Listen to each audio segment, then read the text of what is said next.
Hello दोस्तों, स्वागत है हमारे नए वीडियो में। आज की हमारी ये मूवी एक रोमांटिक ड्रामा मूवी है जिसे 1984 में रिलीज किया गया था और इस मूवी का नाम है ब्लेम इट ऑन रियो। तो चलिए इस मूवी को शुरू करते हैं। इस मूवी की शुरुआत में हम लोग दो टीनेजर गर्ल्स को देखते हैं। इनमें से एक का नाम निकी है और दूसरे का नाम जेनिफर है। ये दोनों छुट्टियां मनाने के लिए अपने अपने फादर के साथ एक बीच पर जाती हैं। तभी जेनिफर निकी से ये कहती है वो निकी के फादर को बचपन से ही पसंद करती है। जेनिफर की इन बातों को सुनकर निकी को काफी अजीब लगता है और वो कहती है हाँ, उसके फादर काफी हैंडसम हैं। जेनिफर और निकी के फादर आपस में दोस्त हैं और इसलिए ये लोग एक साथ छुट्टियां मनाने के लिए यहाँ आए हैं। निकी के फादर का नाम मैथ्यू है। मैथ्यू की एक वाइफ है जिसका नाम कैरन है और इन दोनों की बेटी निकी है। लेकिन काफी दिनों से इन दोनों की रिलेशनशिप अच्छी नहीं चल रही है और इन दोनों के बीच डिवोर्स होने वाला है और इसी वजह से कैरन मैथ्यू के साथ नहीं गई है। इसके बाद मैथ्यू अपने दोस्त विक्टर के साथ यहाँ आ जाता है और ये दोनों अपनी अपनी बेटियों को भी यहाँ साथ लाते हैं। इसके बाद हम लोग मैथ्यू और विक्टर को देखते हैं जो कि बीच पर घूम रहे होते हैं। ये दोनों बीच पर खूबसूरत लड़कियों को देखते हैं। इसके कुछ देर बाद हम लोग जेनिफर को देखते हैं जो कि मैथ्यू के साथ बीच पर जाना चाहती है। इसके बाद ये सारे लोग बीच में जाकर नहाते हैं।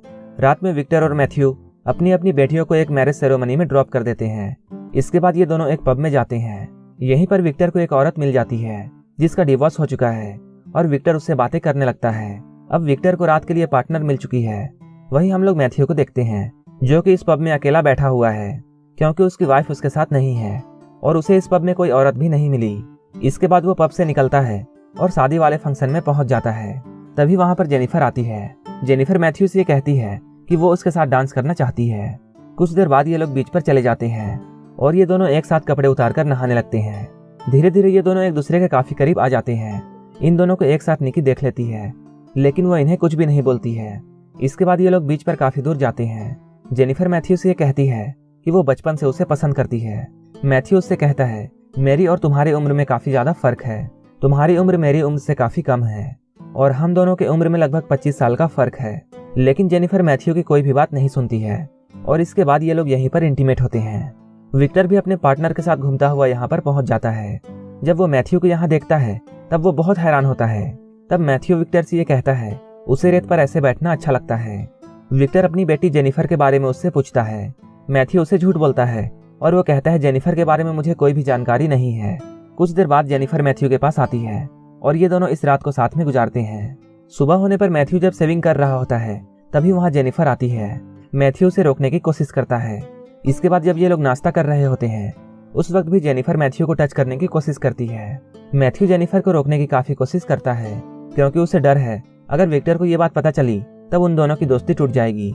लेकिन जेनिफर को ऐसे किसी भी बात का डर नहीं था। कुछ देर बाद जब जेनिफर और मैथ्यू एक साथ होते हैं तब जेनिफर मैथ्यू से कहती है कि वो उससे शादी करना चाहती है लेकिन मैथ्यू उसे समझाता है। वहीं दूसरी ओर जेनिफर ये चाहती थी कि मैथ्यू विक्टर से उनकी शादी के बारे में बात करे। मैथ्यू जेनिफर को मना करने की कोशिश करता है लेकिन जेनिफर बहुत जिद करती है। इसके बाद मैथ्यू विक्टर के पास जाता है और वो अपनी और जेनिफर की शादी की बात करने की कोशिश करता है लेकिन उसकी हिम्मत नहीं होती है कि वो इन बातों को विक्टर से बोले। इसके बाद मैथ्यू जेनिफर के पास आता है और वो कहता है कि वो विक्टर से ये बातें नहीं कर पाया। इसके बाद जेनिफर डिसाइड करती है कि वो खुद अपने फादर से इस बारे में बात करेगी। इसके बाद जेनिफर विक्टर के पास जाती है और वो अपने फादर से ये कहती है कि उसने किसी मर्द को पसंद किया है। जेनिफर की इस बात से विक्टर को हैरानी होती है। विक्टर उस लड़के के बारे में जानना चाहता था इसलिए वो जेनिफर से उसके बारे में पूछता है और वो कहता है उसकी उम्र क्या है। जेनिफर उससे कहती है वो उम्र में थोड़ा बड़ा है। विक्टर कहता है कितना बड़ा है। जेनिफर कहती है वो लड़का 43 साल का है। इसके बाद जेनिफर उस लड़के के बारे में और भी बताती है। वो कहती है उस आदमी की शादी एक बार हो चुकी है और उसकी एक बीवी भी है लेकिन उन दोनों के बीच में डिवोर्स होने वाला है और उन दोनों की एक बेटी भी है जो कि मेरी ही उम्र की है। विक्टर जब ये सब सुनता है तो वो काफी ज्यादा गुस्सा होता है। विक्टर जेनिफर को डांटता है। इन दोनों की बातों को मैथ्यू भी यहाँ सुनता है और वो घबरा जाता है। इसके बाद वो तुरंत होटल के रूम में जाता है और अपना सामान पैक करता है। वो यहाँ से भागना चाहता था लेकिन जैसे ही वो जाने वाला होता है तभी विक्टर उसके सामने आ जाता है। इसके बाद विक्टर मैथ्यू से कहता है तुम मुझे छोड़कर नहीं जाओगे क्योंकि मुझे तुम्हारी हेल्प की जरूरत है। मैथ्यू विक्टर से उसका हेल्प करने का वादा करता है। इसके बाद मैथ्यू जेनिफर से मिलता है और वो जेनिफर को ये समझाता है हम दोनों को ये सब रोक देना चाहिए क्योंकि ये सब हम दोनों के लिए सही नहीं है। लेकिन जेनिफर मैथ्यू के प्यार में पागल हो चुकी थी। वो अपनी एक न्यूड फोटो क्लिक करती है। इसके बाद वो उस फोटो को मैथ्यू को दिखाती है और वो उसे सेड्यूस करने की कोशिश करती है। इस फोटो और जेनिफर की हरकतों को देखकर मैथ्यू भी अपने आप को नहीं रोक पाता है। वहीं दूसरी ओर हम लोग विक्टर को देखते हैं, जिसे एक बूढ़े आदमी पर शक था और वो उसे मारने लगता है। लेकिन जेनिफर उसे रोकती है और वो विक्टर से ये कहती है कि उसे उसके लिए इतना परेशान होने की जरूरत नहीं है, क्योंकि वो अपनी जिंदगी को अपने तरीके से जीना चाहती है। इसके बाद मैथ्यू निकी को किसी और के साथ देखता है। मैथ्यू उसे डांटता है, लेकिन निकी उससे कहती है, पहले आप अपने आप को देखो कि आप क्या कर रहे हो। तब मैथ्यू को अपनी गलती का एहसास होता है कि वो खुद कितनी बड़ी गलती कर रहा है। इसके बाद वो निकी से हेल्प मांगता है। निकी अपने फादर को समझाती है उन्हें थोड़ा पेशेंस से काम करना चाहिए, क्योंकि धीरे धीरे सब कुछ ठीक हो जाएगा। इसके बाद मैथ्यू डिसाइड करता है कि वो विक्टर को खुद ही सब कुछ सच सच बता देगा। मैथ्यू विक्टर के पास जाता है और वो विक्टर से ये कहता है, मैं ही वो आदमी हूँ जिसके बारे में जेनिफर तुमसे बात कर रही थी।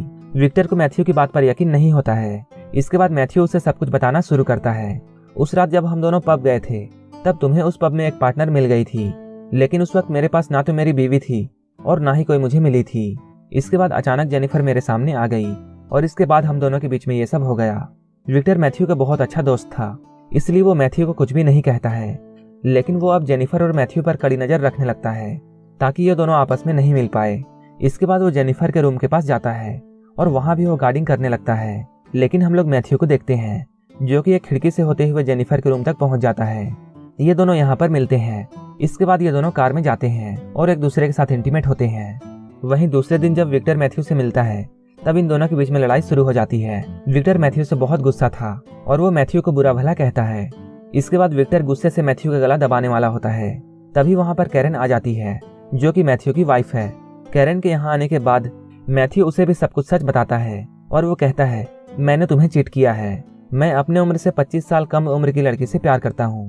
लेकिन यहीं पर मैथ्यू को एक सच्चाई पता चलती है कि उसकी बीवी का एक आदमी से अफेयर है और वो आदमी कोई और नहीं बल्कि विक्टर है। ये जानकर मैथ्यू को बहुत गुस्सा आता है और वो अब विक्टर को बुरा भला कहने लगता है। मैथ्यू उससे कहता है, तुम एक घटिया इंसान हो क्योंकि तुम दूसरे की बीवी के साथ इंटीमेट होते हो। उसकी बातों को सुनकर विक्टर उससे कहता है, तुम भी एक घटिया इंसान हो क्योंकि तुम अपने दोस्त की बेटी के साथ इंटीमेट हुए हो। इसके बाद इन दोनों के बीच में लड़ाई होने लगती है। तभी इन दोनों को पता चलता है जेनिफर ने बर्थ कंट्रोल वाली पिल्स को ज्यादा खा लिया है। इसके बाद ये लोग उसे हॉस्पिटल में एडमिट करते हैं। ये सारे लोग जेनिफर के ठीक होने का विश कर रहे थे। तभी अंदर से डॉक्टर बाहर आता है और वो कहता है, जेनिफर ने काफी ज्यादा पिल्स को खा लिया था, लेकिन वो अब खतरे से बाहर है और वो कुछ दिनों में ठीक हो जाएगी। इसके बाद मैथ्यू विक्टर के पास आता है और ये दोनों एक दूसरे से सॉरी बोलते हैं। वहीं दूसरी ओर कैरन जेनिफर के पास जाती है और वो जेनिफर से कहती है, मैं तुमसे काफी जेलस हूँ क्योंकि मैथ्यू तुम्हें पसंद करता है। इसके बाद हम लोग देखते हैं जेनिफर को यहाँ एक मेल नर्स पसंद आ जाता है और वो अपनी लाइफ उसी के साथ गुजारना चाहती है।